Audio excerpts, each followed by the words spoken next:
for me, I personally see Utopia as more of a guiding principle. It's not a place you land at and then you're just there for the rest of your life. It is something that, you dream for. You maybe never quite realize the ultimate manifestation of your vision or your dream. But if you can get to a place that's even a little bit better than where Mhm. you were, you're on the right track. You're doing something good for yourself and for the world. Hello and welcome to Art and Soul, the podcast of the Center on Religion and Culture at Fordham University in New York City. So, on this episode of Art and Soul, we're going to talk about, yes, sex. Religion sometimes seems to be all about sex, it seems. Too many people are having too much sex, the wrong people are having sex, or the wrong kind of sex. Or today, even some religious leaders are worried about the sex recession, where they realize that many young people are having less sex than ever, in part because of social isolation, problematic dating habits. That means fewer relationships, fewer marriages, fewer births, less human flourishing. Sex is complicated, and especially when it comes to religion, but it's also fascinating. And that's why today we're so pleased to be joined by Jodi Wille, curator of an exhibit at the Museum of Sex in New York called Utopia, 3 Centuries of Sexuality in American Cults and Communes. Jodi, thanks so much for being here. Thank you for having me, David.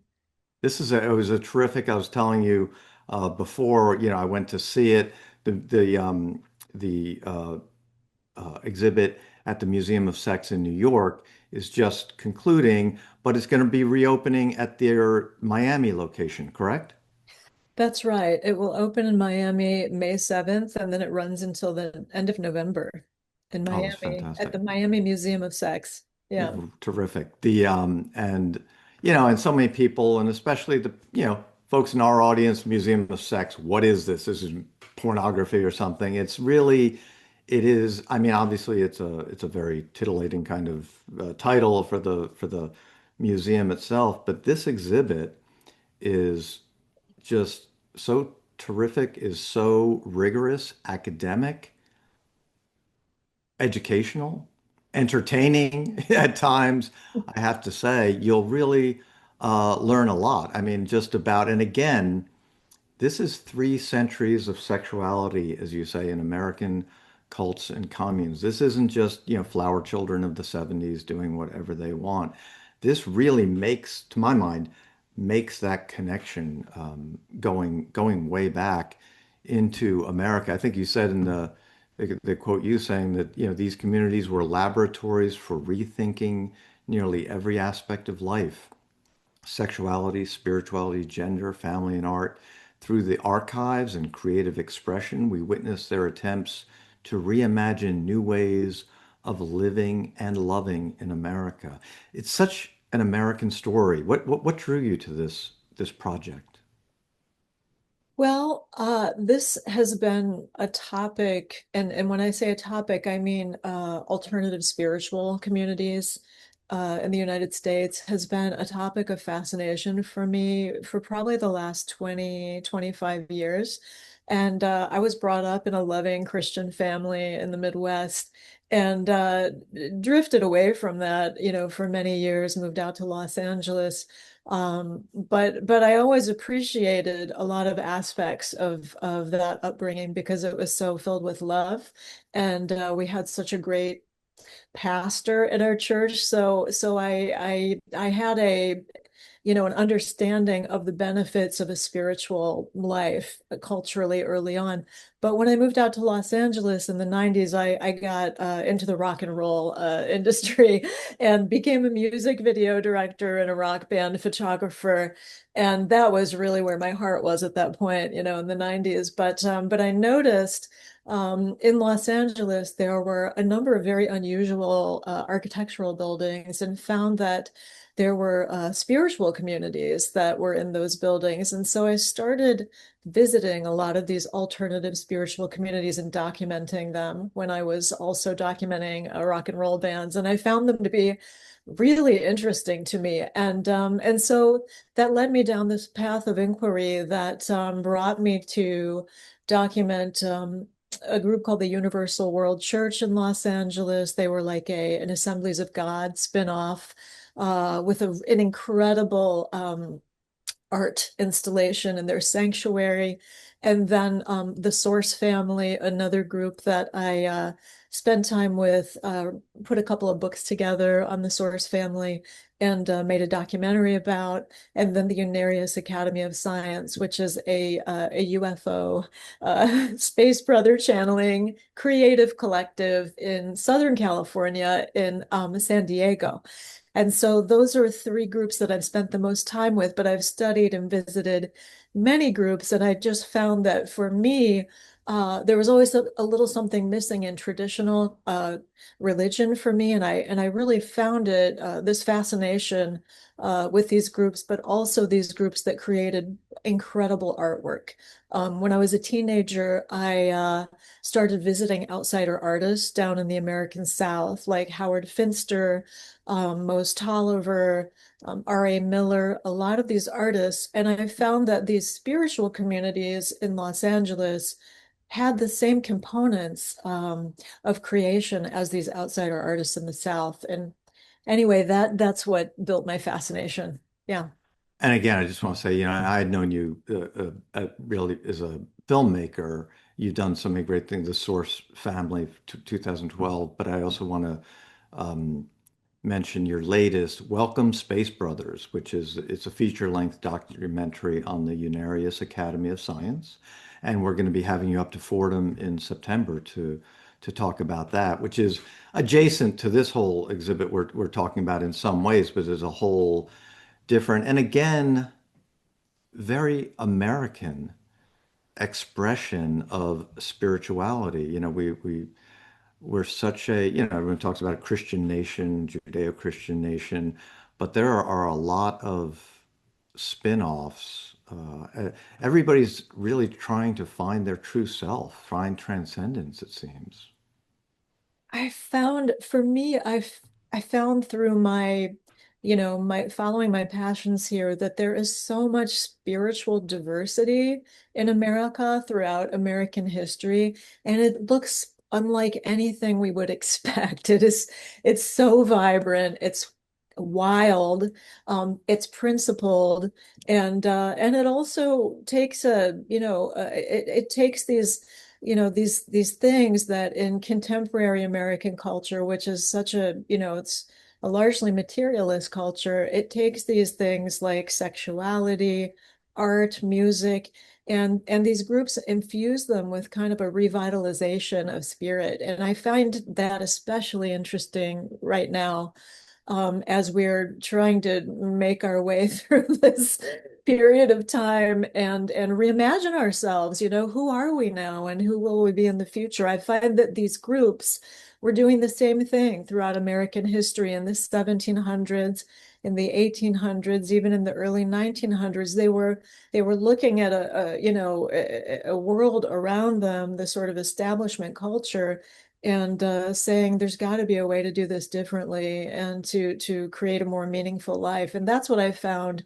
It was the thread going through all of these groups. They were all trying to rethink what it means to be human, what it means to build a meaningful life, and how can we live better. And we'll get to a couple different threads in this thing, which is great. Sex is part of that. Also, no sex. Again, this isn't a prurient kind of exploration of sexual habits necessarily. It was the thread running through it. And again, which I love, is this isn't just, you can't just dismiss this as some hippie, there's some commune stuff, there's some of that, new age stuff, you might say.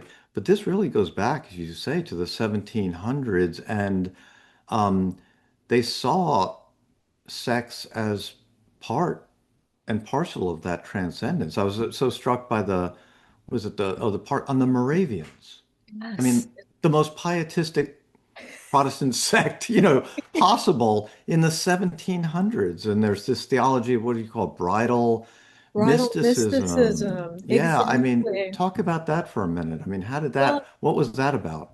I mean, that was just astonishing to learn about the Moravians who, came alive back in the 15th century, came to be, but were always seen with suspicion, by standard religions. And when they came to the colonies, you know, before America was even the United States of America, they came with these radical ideas, which really involved a much more mystical view of sexuality, basically resacralizing sexuality, acknowledging that it's a part of life and it's a sacred part of life. And what they would do is they would actually I mean, they did have arranged marriages. It's just so wild, It's not all about freedom in these groups. There's a lot of discipline. However, the elders, they did arrange marriages, but what they would do is they would instruct the husband to be and the wife to be. They actually had an instruction book of sexual instructions before they were to come together to show the husband. The husband represented the embodiment of Jesus Christ, and the wife would represent the church. And so when they came together sexually, it was really a merging of Jesus Christ and the church. And that was how they saw sexuality. So the women were focusing on Jesus as they were making love to their husbands. And the wedding night, the first consummation took place in a blue cabinet. This is so wild. It's very ritualized. So it took place in a blue cabinet on a bench where the husband was upright. I'll let you imagine the rest. But the elders were, there was little windows so the elders could watch and make sure that they were doing it correctly. And what I loved so much about the Moravians is they had these radical views of sexuality. They also had radical views about women and inclusivity of people of color. So they had complex views on slavery, like some of the Moravians in the South had slaves.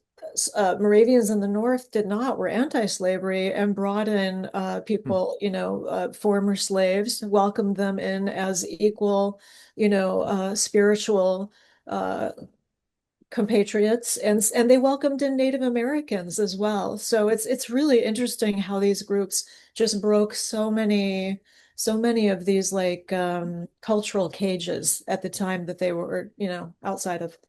Mm. Yeah, exactly. And but I just to pick up on that, but also in that same vein, but a bit on the flip side is the story of the Shakers, which you include. And I love, I mean, I don't know what you felt, when I saw The Testament of Anne Lee, which got snubbed at the Oscars, should have gotten more. Naturally. Amanda Seyfried. I mean, it's a remarkable studio film, feature-length film, musical of Mother Ann Lee. You can tell us something about her, but also that same time, later 18th century, 1700s, um, and her story, and is also it's an emancipation, but through celibacy, correct? Yes, through celibacy and banding together through shared principles, and also I would argue like channeling sexual energies in different ways.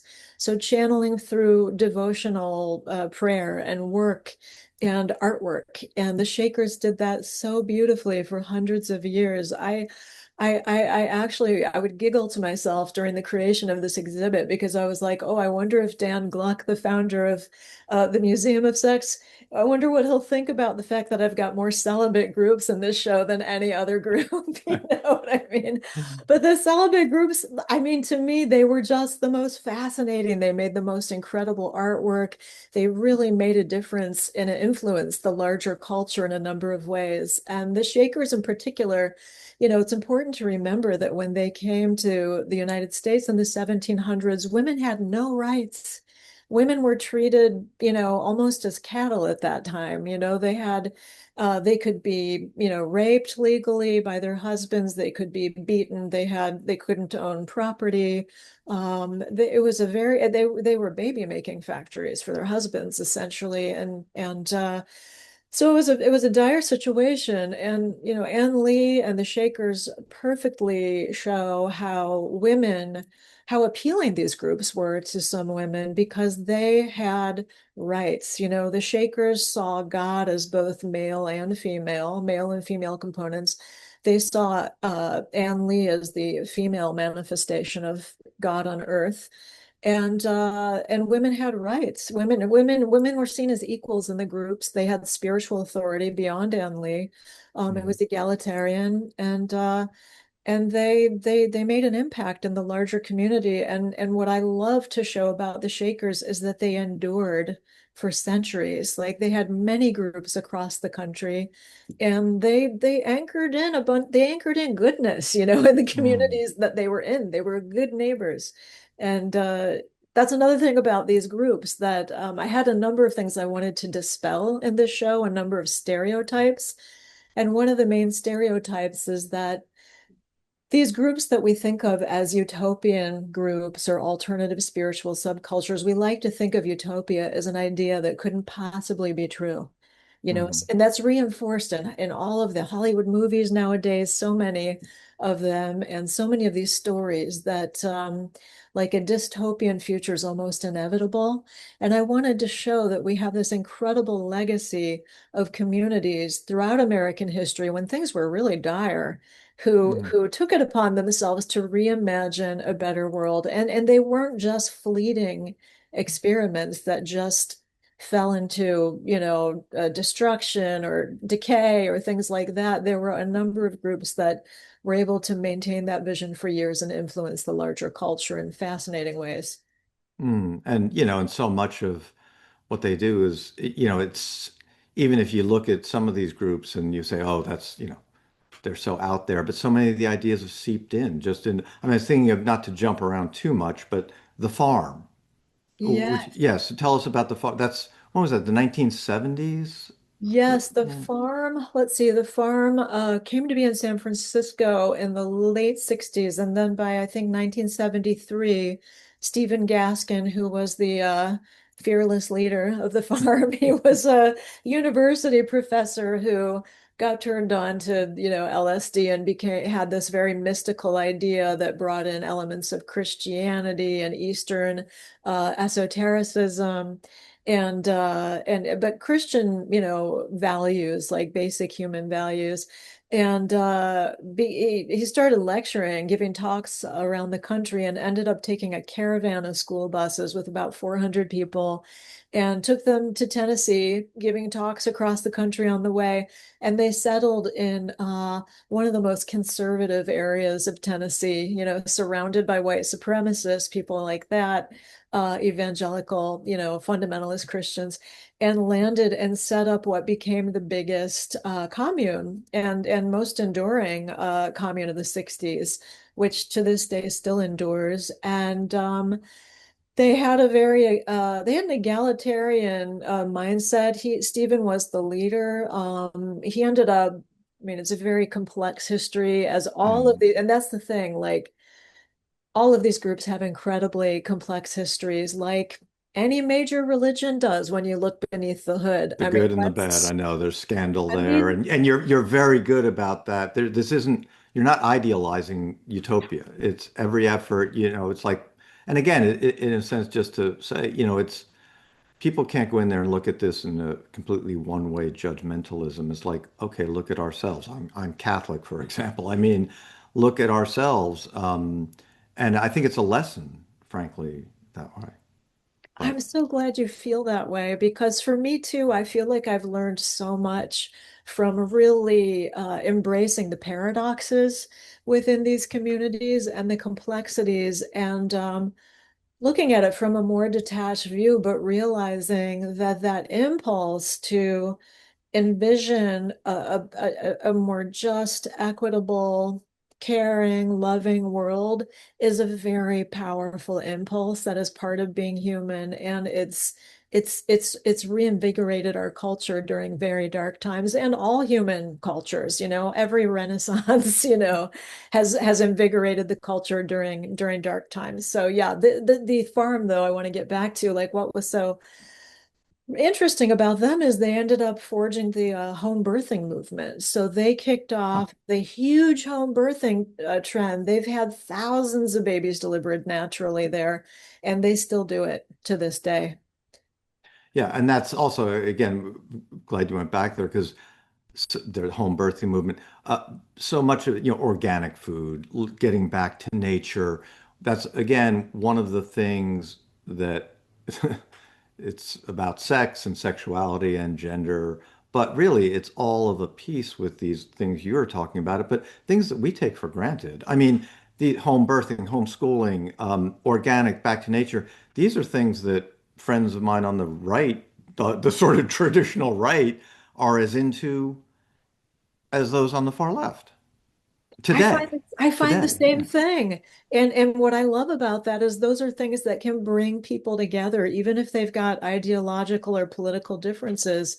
There are things that can bring us together, which is, basic human values, Mm, the wanting to live in a healthy world and, have access to the healthcare that you want. And yeah, the Source family is one of the wildest groups in the exhibition. I mean, they're also wild in their own ways, yeah. but the Source family kicked off that whole natural health food movement in the United States, and there are still, to this day, I mean, you can feel the impact of that movement with all the healthy vegetarian and casual restaurants, Whole Foods. The founder of Whole Foods was living in a collective at one point. I mean, a lot of these people who have shaped our culture were experimenting with these ideas and had mystical views, of the Mhm. world. Yeah.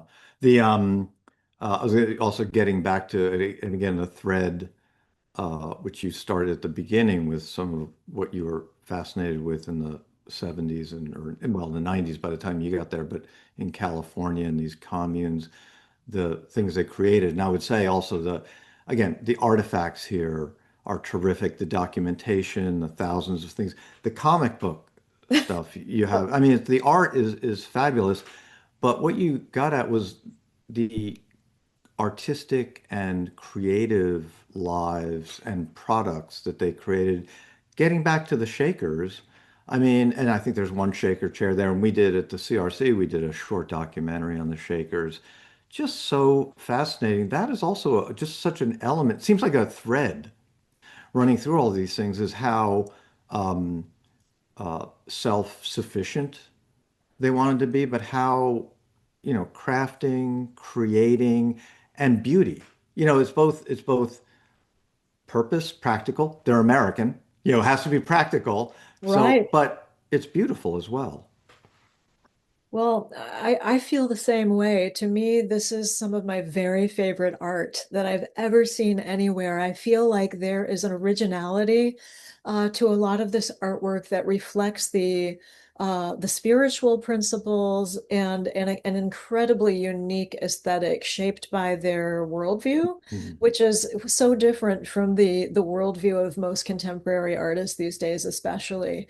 And it harkens back to some of the great traditional not even traditional, but just great spiritual, works, I feel. So, for me, just the diversity of the aesthetics of these groups and the way those aesthetics tie to their worldview. Also, the fact that it's process-based art. I think that's one thing that really gives it its potency is Mm. that this was art made largely out of devotion. It's devotional art. It was art made for healing purposes. So it wasn't members thinking like, oh, I've got to create this product to sell it out in the world and have a career as an artist. You know what I Mhm. mean? It was not that at all. Even the Shakers, like their work creating this art it was a spiritual practice. And Mm. and for me, I can feel that in the work. There's like a potency that just exists when you stand before the actual objects. That's why I'm so grateful that Museum of Sex gave me the opportunity to show people the evidence. There's just something about being there with the 3D, objects. Mm. I remember when we were doing our Shaker documentary, one of the experts, it's really interesting, said, because someone asked about the difference between, you look back and the Shakers, the Amish, they're all the same. They said, no, no, no. The Amish and the Shakers are quite different. And I think this gets to what you're saying. The Amish are what we would say is very safe and traditional and all this kind of thing. The Shakers were non-traditional in their, again, the celibacy. But they said, when the Shakers made their things, they were very modern. Oh They yeah. were doing the most up-to-date Yes. kind of thing. It was almost assembly line. The reason they did these things is because they lived in community and you had a ton of laundry to do. So, and they created, the broom, the sweep broom we use today, all of these things to save time so that you had more time for God, for the spirit, and for other people. As they said, the Amish are about preserving an old way. And the Shakers, we have, again, we have this kind of halo effect of aren't they so cute and isn't their furniture so beautiful and that kind of thing. They, it was much more engaged and practical. If today, I don't know, the Shakers would be, coding and creating computers if it saved you time for other things. That's such an interesting point. And I love how their modern way of life and their modern aesthetic influenced modernism, 100 years later, so heavily. Like it's a great example of how these groups really thread through our culture in ways that most people don't even know about. Yeah. Let's talk about speaking of it's not just sex, it's also gender. Jemima Wilkinson in the 1750s. Tell us about her. They. Oh my gosh, they were one of my most exciting discoveries of the last couple of years. I had somehow not known about public universal friend who was born female, Jemima Wilkinson, right around the founding of our nation, and who had an illness, almost died when they were, I think, 24 years old, and came out of the illness saying that. I am no longer, I have no gender. I am a universal spirit, here to deliver the message of God. And declared themselves public universal friend and ended up traveling throughout the Northeast. They were in Western New York, but traveled through other states of the East with the ideas that were largely based on the Quakers, that there were these very relatable basic human values and a message of repentance and the friend I love that they rode around with a man's hat and a women's petticoats, and had this really interesting androgynous mix, riding their horse around. And the friend's spiritual authority was so compelling that they were able to gather a group of I think 80 people together, and they lived communally in Western New York for decades. So even after Friend passed, the community continued on, really, I think, until the founding members died out. It's another example of, you know, I mean, just these people sort of wildly challenging norms at the time, like the idea of an androgynous, non-binary spiritual leader becoming very popular, for a certain number of people, and also welcoming in Native Americans, encouraging their slave-owning members to free their slaves. I mean, these groups were doing incredible things, giving women roles of spiritual authority. It's like the Shakers that way, and even more than the Moravians. Women and non-binary people had these abilities to live fully. So yes, I love Public Universal Friend. Really, it's an amazing story. And so, again, so ancient in some ways and so modern, so contemporary. I Yes. mean, just in the same way. When you do get into the later things again to the 60s and 70s, there are two things. I mean, the women in this whole thing, women obviously when sexuality comes into it and male leaders, they seem to veer between almost empowerment and exploitation, at times. I mean, it's and existing at the same time, and almost in the older examples, Mother Ann Lee and Public Friend, all these are, women are leading as much as anything. And later, you get some very problematic things where there's both liberation, but also a sense of exploitation. Um, how do you see that now after looking at these things, Mhm. doing all Yeah. this research? Well, I feel overall, I mean, it's interesting to point out that for several of these communities, the main documentarians and artists, and I'm talking about communities from the 60s and 70s, their main documentarians and artists were largely women. And so at the opening of the show, we had I had five women coming who were in their 70s and 80s who were primary experiencers and members of these communities, including the communities that had issues with hypocrisy, and the charismatic leaders, which has existed throughout, throughout American history. The Oneida, group in the 1800s is a perfect example of a charismatic male leader who ended up, really becoming corrupted by his interests, but he was driven out by the members and they continued on without him in a whole different way for years. With the Source family, you see this patriarchal leader who looks like Moses, and you see him surrounded by 13 of his spiritual wives.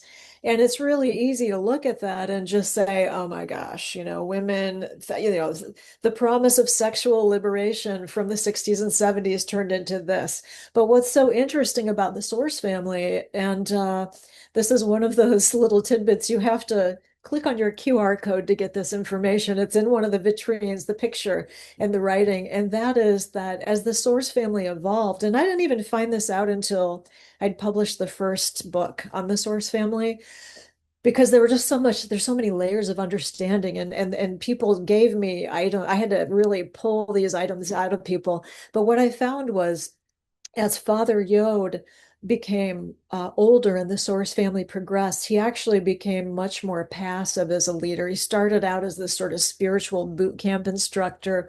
Women had much more traditional feminine roles in the it's sort of like in the vein of Eastern esotericism, 3HO movement. But as things progressed and he assembled these women. What he told them was that, I mean, he'd been a ladies' man and a serial philanderer before his spiritual, awakening, and he wasn't able to, retain his promise of monogamy to his first wife in the Source family, but he was open about it, and he was like, he said, I want to bring these women in. You can divorce me if you want to, but I feel like this is my spiritual path. And he brought these women in, and what I found was that he actually gave them increasing amounts of power to run the family. So the Source family, by the time he morphed in from Father Yod to Yahweh, which was his kind of final identity, as a spiritual leader, he was a largely passive figure in the family, and his council of 13 women were running the family, including running, making decisions about the men in the family and things like that. So it's a much more complex situation, and but I definitely think that the sort of like sexual liberation movement that was happening everywhere in the 60s and 70s complicated a lot of things in these spiritual communities. And there were, experiments, there were relationships engaged, with underage women that some women in the Source family, not all, not even most, but some women feel was not healthy for them, you know. Hmm. So it's definitely a mixed legacy, and that's important to see, especially as all of this stuff's coming out now in our culture. Yeah, absolutely. That's what I was thinking of. And again, you're admirably honest about it, and you have to learn from it. You have even 300 years ago, there were, we can't idealize the past either. There were yeah, it's one of these things. And obviously, even in the most traditional churches and religions, we see it all over the place in America now is just grievous sexual exploitation, and often in the name of spirituality or religion. It's so true. I feel like what we're seeing over the last 10 years, especially with all of these uncoverings of corruption in major institutions and within the 1%, the ruling classes, is we're just seeing that really horrible things have been happening in our culture next to a lot of good things, and very damaged, destructive people have been operating in positions of power right next to a lot of largely good people and decent people. And how do we reckon with that? What do we do? And for me, I feel like this exhibition in some ways reckons with it too. If you read all of the text, it shows how these microcultures reckoned Hmm. with it in their own way. And the big question is how do we move forward? What do we look at this, we know it now. How do we address it and how do we move our culture forward to be the culture of our dreams, to come as close as we can, to a culture that supports everyone. To a utopia in some ways. I Yes. mean, it's always something to aspire to. I mean, this is again, it's such a great exhibit and such a classically American phenomenon because from the time the Puritans came here, they were looking for this kind of utopia in some way, and we're It, always striving, it seems. It's true. And for me, I personally see utopia as more of a guiding principle. It's not a place you land at and then you're just there for the rest of your life. It is something that, you dream for. You maybe never quite realize the ultimate manifestation of your vision or your dream. But if you can get to a place that's even a little bit better than where Hmm. you were, you're on the right track. You're doing something good for yourself and for the world. Well, Jodi, thank you so much for being here at Art and Soul. This has been a terrific conversation, a terrific exhibit, Utopia, 3 centuries of sexuality in American cults and communes. And it's much more than that, as you've heard. They'll be at the Museum of Sex in Miami starting in mid-May for several months. Also, we plan to have Jodi at our Fordham campus in the fall to screen her latest documentary, Welcome, Space Brothers. It's a feature-length documentary on the Unarius Academy of Science, a whole other element. It's so true. Can I just say one thing about that? It's Please, a bit of please, good yes. news. So, the musician Moby recently came on board our Welcome Space Brothers team and has helped us fund a proper theatrical rollout of the movie. So Awesome. this is going to be When's that going to happen? it's going to kick off in June and run through the fall. So I'll be meeting you all at Fordham, on the tail end of that, and I'm very excited to get to be there in person with you all. But it will be playing in theaters across the country uh, starting June 13th, I believe is the Okay. date. Let's bring Moby too. Okay, let's work on Okay, I think that. No, you but might it's see fascinating. it. Again, it's terrific that you're getting people like that in the culture who are recognizing the value of what you're doing film-wise. Because again, creators, documentarians especially need support these days. So we're looking forward to that. Thank you so much. I appreciate it. And yeah, I'm incredibly honored to be speaking with you and thanks for wanting to share this. Thank you. I'm David Gibson, Director of the Center on Religion and Culture at Fordham University in New York. You can find us on the web at fordham.edu/CRC, and you can subscribe to Art and Soul wherever you find your favorite podcasts. Our producer for today's episode is Olivia Paust, and our theme music is courtesy of the Endangered Quintet. Music by Tim Kaya, lyrics by Roy Nathanson. Thanks for joining us on Art and Soul.